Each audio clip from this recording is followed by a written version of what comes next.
Hello, I'm Michael Plumstead. What type of freedom will the creative business bring to our economy in, say, 4 years or the future? Now, why do I use the word freedom? I remember in the days that I was studying Rudolf Steiner's world economy, at about the time that my older children were attending the Waldorf School in Constantia, another book was published by Schumacher, Small is Beautiful. And so many people have used that word in all sorts of articles, but nothing seems to have taken hold, I believed, until now, until what's going to emerge in the near future.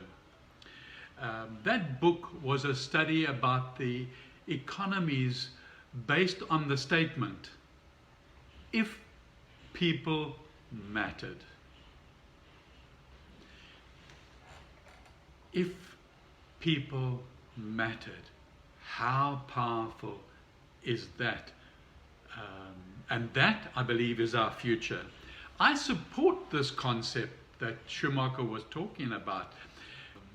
And the concept that we're currently living with now in this unsustainable environment, that let's call it the pre-2020 environment, is based on natural resources like fossil fuels, which are not sustainable and not renewable and will eventually deplete, as we all know. Add that fact to nature's resistance to pollution and climate change, we're going to have a problem, either from nature or from the pollution, but I think more from nature and from climate change as well. In our modern pre-coronavirus age, we have the first world economies, and we have the third world economies, and we have the others transcending between the two. The first world economies are flourishing in their worship of money and the concept bigger is better.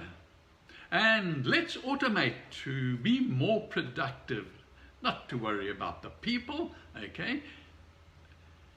Automation just makes us more money. Proportionally to the world population, a small minority of individuals own the largest banks, the largest pharmaceutical companies, those really giant companies, the news media, throughout the world. These selfish individuals fool the world with their own little things that they do, like they set up their charity foundations and donate money and support them, and everybody says, wow, that's great. Okay. These rich, deep state people, they have the ability to change. They have the ability to support like the third world countries. But do they? The third world countries can at least come up to a second world country, and they can eradicate all the diseases that are thriving throughout the continent from north to south. And you know what these poor rich people do is ignore that or make it worse, in fact. And at the same time, they keep the world in debt. Okay, but I'm not talking about these things. I just get a bit emotional about them sometimes, because we need to be looking at the new creative world. So when you look at all these big corporations and these deep inner state individuals, you must come to the conclusion that I've come to, Bigger is not better. Bigger is not better. And therefore, the world economy supports the move towards small is the future. Small is the future.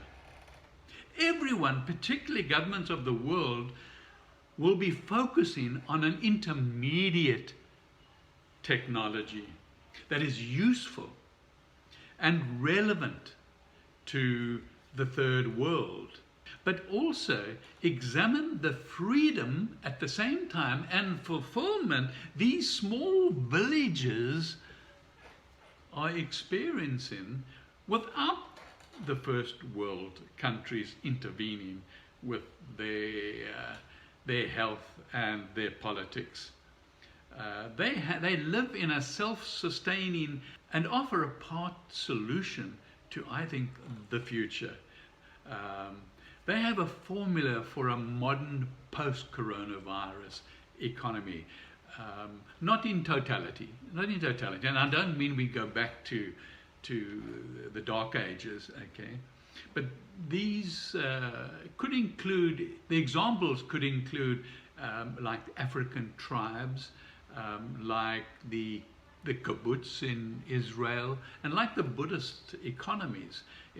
Put these together and you find that there's something emerging along with modern technology. There's nothing wrong with modern technology, but you can't introduce a modern technology where an intermediate technology would keep the people in business, okay, keep them farming and keep them manufacturing.